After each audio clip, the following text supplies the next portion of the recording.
The enemy will do what he can to cause offense in your life to keep you shut down from receiving truth.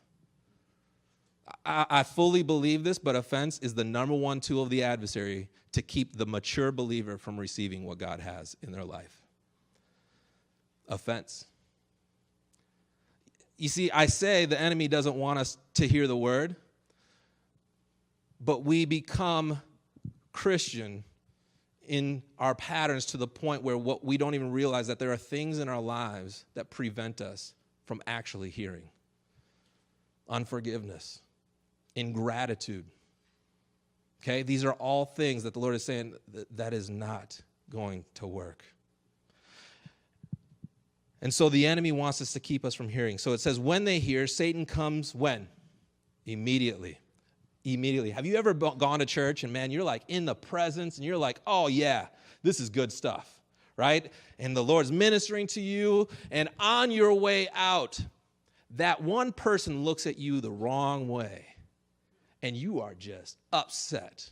And the whole week you're thinking, man, I can't believe that person said that to me. I can't believe, and what has happened? We haven't cherished or understood the word that God has given us. Instead, we have dwelt in an offense from the enemy, and we have allowed him to take the word right out. Are we seeing this?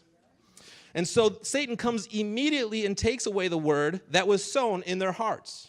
Notice verse 16, these likewise are the ones sown on stony ground, who when they heard the word, notice that all these different types of soil, they're hearing the word.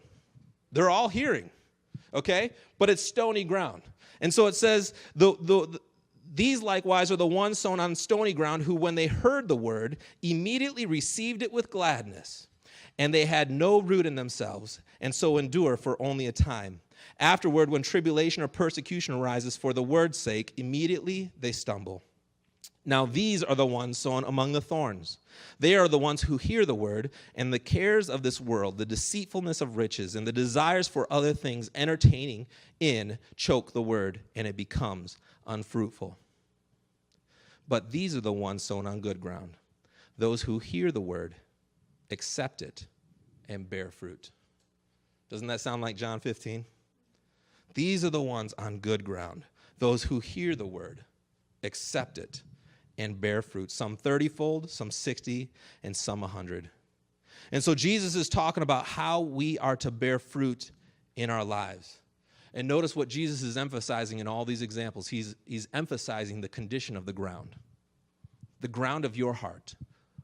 What is the condition of your heart? That is the big question. How do we have a heart that is good ground?